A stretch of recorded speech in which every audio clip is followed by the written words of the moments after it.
Assalamualaikum warahmatullahi wabarakatuh. Selamat pagi semuanya. Salam sejahtera untuk kita semua.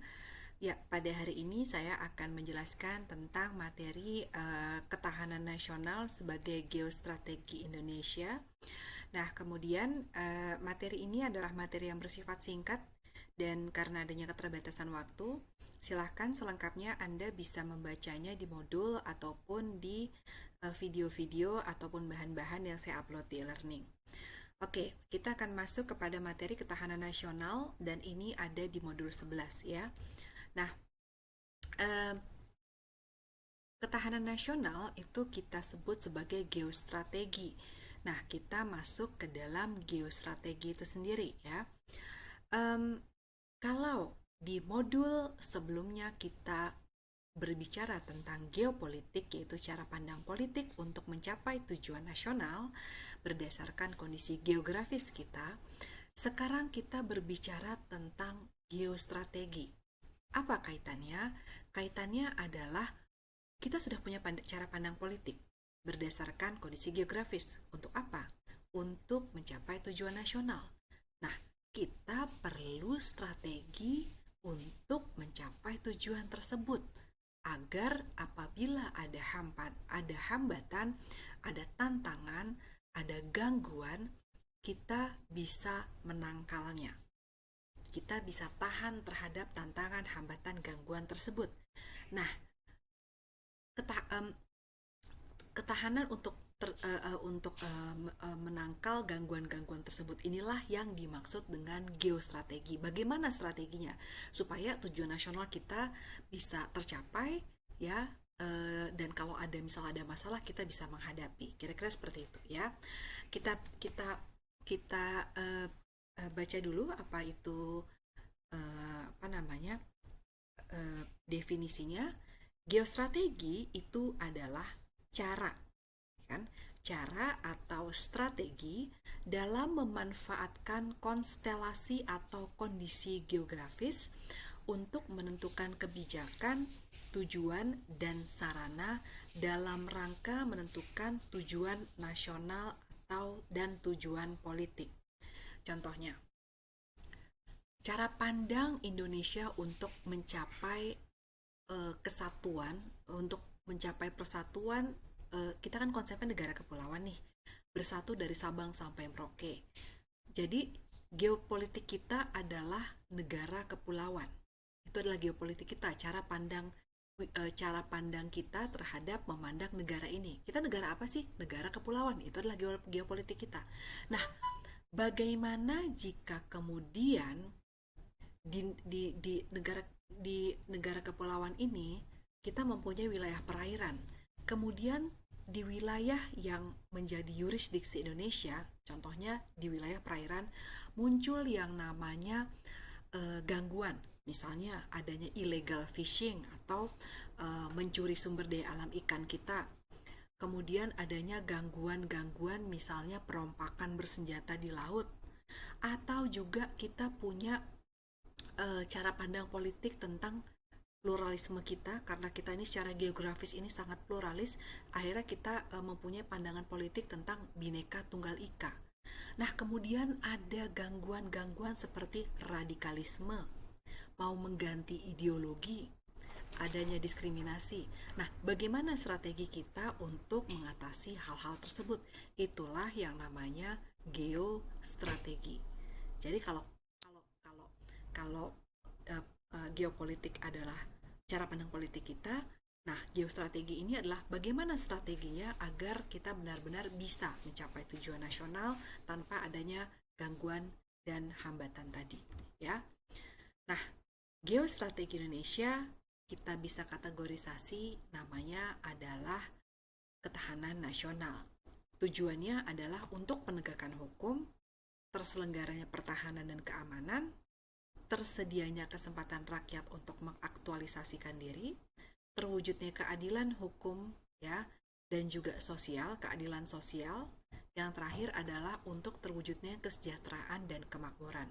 Kalau kita lihat dari tujuan dari geostrategi ini adalah untuk ketertiban ya, sehingga tercapai tujuan nasional, yaitu apa? terwujudnya keadilan hukum, keadilan sosial, kesejahteraan, dan kemakmuran. Itu adalah salah satu tujuan nasional kita, ya. Nah, ketahanan geostrategi Indonesia geostrategi di setiap negara itu punya geostrategi. Kalau di Indonesia namanya adalah ketahanan nasional. Apa yang dimaksud dengan ketahanan nasional? Ketahanan nasional itu adalah kondisi dinamis suatu bangsa atau negara yang berisi keuletan, ketangguhan, kemampuan untuk mengembangkan kekuatan nasional. Nah, ini coba Anda pahami dulu. Geostrategi atau ketahanan nasional adalah kondisi dinamis suatu bangsa, kondisi kita nih, yang berisi keuletan dan ketangguhan, ya, untuk mengembangkan kekuatan nasional. Bagaimana kita ini ulet dan tangguh untuk mengembangkan kekuatan nasional? Untuk apa? Untuk mengatasi segala macam ancaman, gangguan, hambatan, tantangan. Namanya kita bisa sebut AGHT. Jadi, kekuatan nasional untuk apa? Untuk mengatasi segala ancaman, gangguan, hambatan, tantangan yang datang kepada negara kita, baik dari luar negara, ataupun dari dalam negara. Di mana ancaman, gangguan, hambatan, dan tantangan ini secara langsung ataupun tidak langsung membahayakan integritas, identitas, dan juga kelangsungan hidup bangsa Indonesia dalam mencapai tujuan nasionalnya.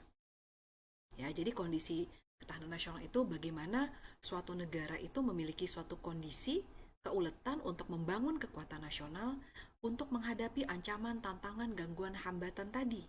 Yang datang dari mana? Yang datang dari luar negeri atau bisa datang dari dalam negeri. Di mana ancaman dan gangguan tadi pada dasarnya membahayakan integritas, kelangsungan bangsa Indonesia dalam mengejar tujuan nasionalnya. Itu dia ya ketahanan nasional kita.